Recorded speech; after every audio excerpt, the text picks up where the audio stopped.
The sights of the Atlanta skyline as we are here in the heart of Georgia.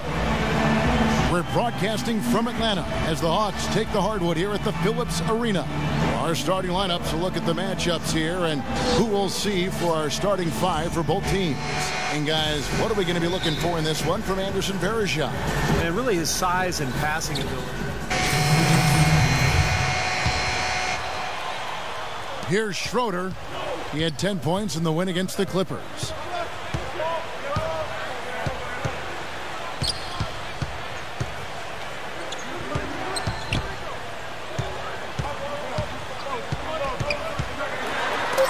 Thompson with the block.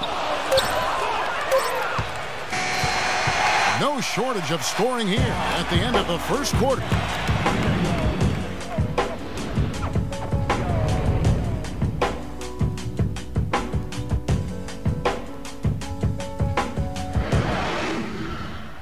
The NBA season pushes on.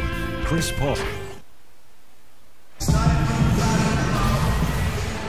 And now the second quarter just getting set to start. Well, from what you guys are seeing from the Hawks, what are you thinking about their performance? And I thought the defense was key here for this club. They really tightened up and made it difficult on their opponent. How about the help on the drives and rotations? I mean, they've really been in sync as a unit. So on the floor for Cleveland, Thompson and Zeller in the middle. Beast out there with Jarrett Jack, and it's G in at the three. You know, you lose a player like Joe Johnson, and you figure that your offense is going to suffer a bit, but the Hawks made some nice adjustments by becoming more of a ball movement and spacing team than an isolation team. All the defender had to do there was just stay close to him, and he did. Okay, well, let's check in with Doris Burke reporting from our sideline in this game. Doris, take it away. Thanks, Kevin. The Beast in their last matchup against the Nuggets was superb. He ended with 29 points, and that scoring outburst set a new season high for him in what was a great exhibition on his part. He was just too much to handle as he came off the bench to turn in a great outing, guys. They hope it continues. Doris, thank you. Well, guys, you know, he made play after play in that game. Well, as he often does, Kevin, and we'll see. Maybe he'll explode again tonight because the momentum that he took away from that game, he's got to be feeling confident. Well, I don't know if it'll carry over, but clearly the fact that you have a high-level performance in your recent memory bank has to do you some good. And like you said, Steve, we'll find out tonight whether it continues.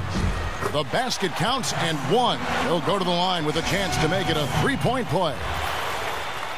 And Clark, you mentioned the passing from the Hawks. Last season, second in the NBA in percentage of their possessions with an assist. Steve, not bad. Well, they had a pretty well-rounded roster last year, Kevin. It seemed like everybody could just come in and get double figures if they needed to. Of course, major changes in the offseason. No more Josh Smith, so they'll be relying more heavily on Al Horford, Kyle Korver, the veterans in this group. But they're going to have to continue to work as a team to be effective offensively. The shot's good from Schroeder. How about that? Gets it off right in the face of the big fella. Quick release. And operating on the perimeter like that negates some of the height disadvantage, too. The Beast passes to Carsall. Varejao's shot is good. This is great stuff, guys. You can tell he's hurting, but he continues to play well. Second quarter of play with around 2 minutes gone so far. Pick by Horford. Here's Korver. Terrific design on the pick play, and he lays it in. And the Hawks lead by 13. You know, the defense didn't exactly try to fight around that screen, and that's why it turned into the easy basket. Here's the Beast. He's covered by Mack. A fader. Rebound, Atlanta. Kirilenko's got 3 rebounds now in this one. This game against Cleveland is the first time they've met this season. Well, it was a disappointing season series a year ago. They split against a team they thought they should have handled pretty easily. 6 on the shot clock. Here's Schroeder. Banked in off the glass. Schroeder's got his 3rd basket of the night. And he's shaken off a poor first quarter shooting effort. And that concludes the first half. It's about ready to get underway. Well, Mike Brown.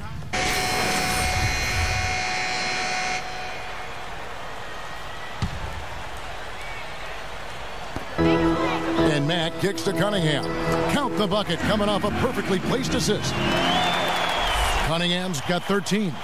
Virtually uncontested. It's nice to be able to add to the lead without really having to work for it. And for Mike Brown, his firing, kind of a desperation move by the Cavs to try to keep LeBron James. Steve, how'd you analyze that? Well, I'm not sure that LeBron actually wanted him gone, but, you know, he's a great defensive strategist, a guy who excels in player development. And give credit to him, he didn't burn any bridges when he left. He maintained strong relationships there in Cleveland, and it's great to see Mike Brown back there with the Cavaliers. Schroeder is out there with Shelvin Mack. And it's Cunningham. And it's Andre Kirilenko. And it's Millsap in at the center, filling out the middle. So that's the lineup for Atlanta. For the Cleveland Cavaliers, their last game a loss to Denver. And guys, had their free throw shooting been anywhere near up to par, I think it would have changed everything in that game. No doubt about it. I mean, there is a carryover effect when you're not having success at the line. It infiltrates other parts of your game. Anthony Bennett, 6'8", 240 out of UNLV. Incredibly explosive and athletic. A multifaceted scorer. Shot 38% from long range with the Runnin' Rebels in his one season in college, but also an excellent finisher in the paint. We've got 22 seconds left in the third quarter. Here is Cunningham. 13 points in the game. Shot clock at 5. Schroeder passes to Kirilenko. So he gets the whistle. Contact on the way up, and 2 shots coming up.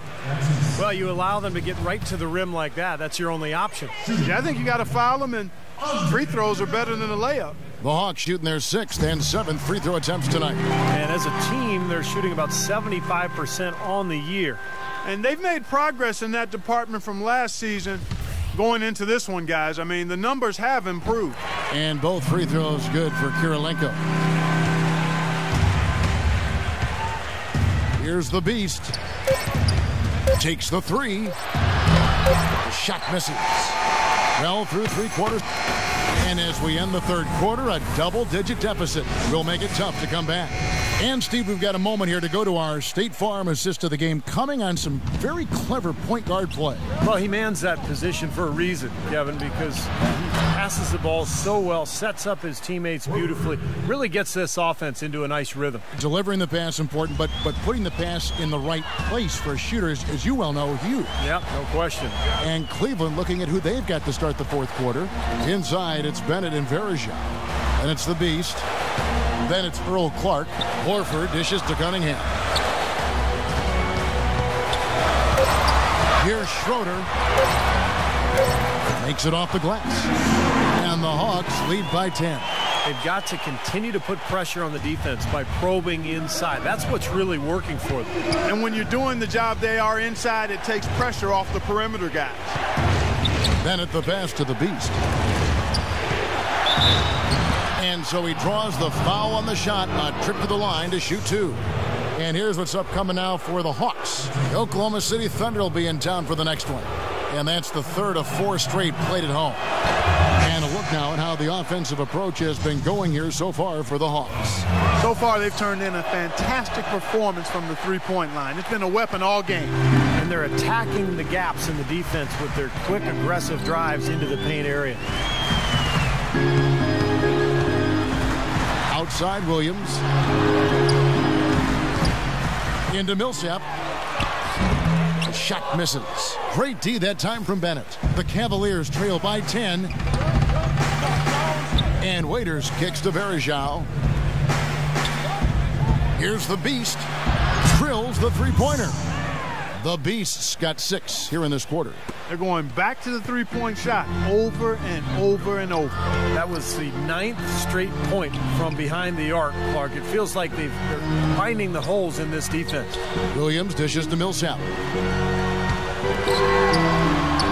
Williams passes to Millsap.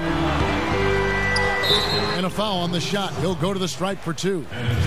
Well, Millsap, a great signing with the Hawks. 2-year deal, $19 million. You like the skill level, a guy who battles inside, and even when he's at a size disadvantage, he still seems to really prosper. And you look at the development for Paul Millsap. He's steadily improved as a passer, as a shooter at the line. His overall game is upward. He's even starting to shoot more threes these days. Right. Kevin. Yeah, he's undersized, but just knows how to use the rim to protect his finish. I think what I like best about him is just his constant energy.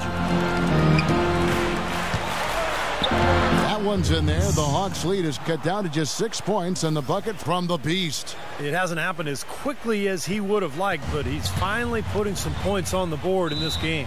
Time called here. The Hawks decide to talk it over. That was a good time to call the timeout to try to settle everybody down and get back into their offensive rhythm. They've been coughing up the rock an awful lot. And now Doris Burke has an update from the sidelines. Yes, guys, Mike Budenholzer had some words for his team. He told the players, let's put our foot on them and keep them down. We've got them exactly where we want them. I want to see you guys slow the pace, use the clock, and stay away from any silly fouls. All right, Doris.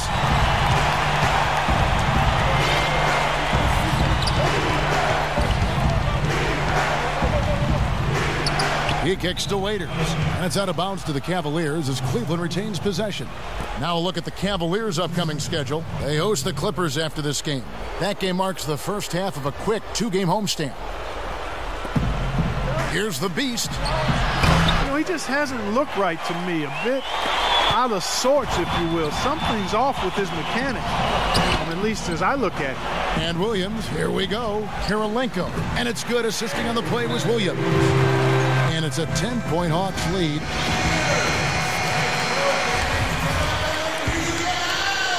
The Cavaliers have gone 3 of 5 here in the fourth quarter. Pretty good numbers coming out of the break.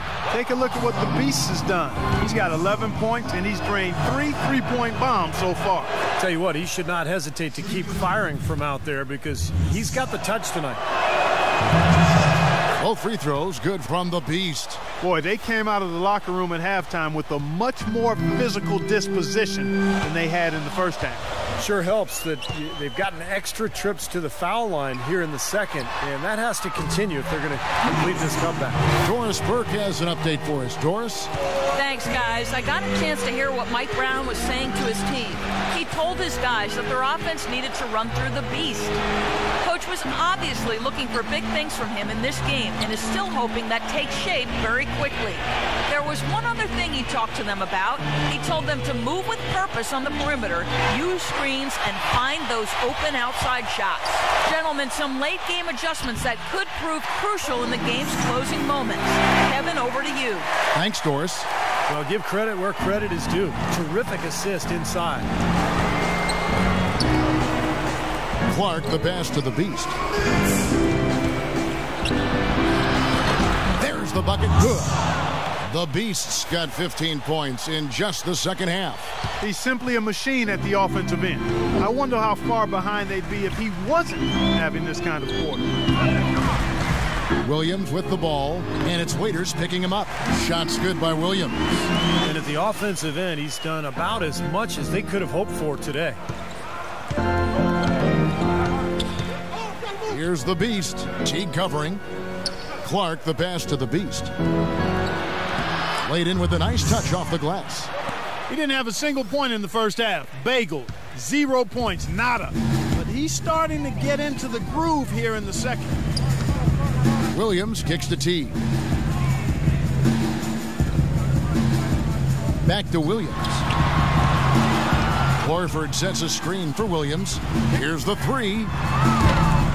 Shot is off. So Cleveland will take it the other way. No good from the Beast.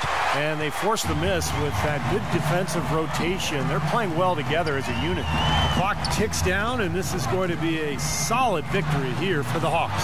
Clark, the biggest factor tonight had to be their great shooting. They shot much better than the other team. You know, I thought both teams worked hard at both ends, but sky-high field goal percentage and pressure defense to force the other team into a lot of misses. An excellent effort tonight.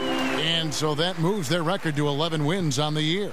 Beyond the actual result of this game, I think fans are going to look back and see this was just a monstrous performance for Williams. Every time there was a big possession or big play, he was contributing in some manner. Just a great game for him. Got that one up quick.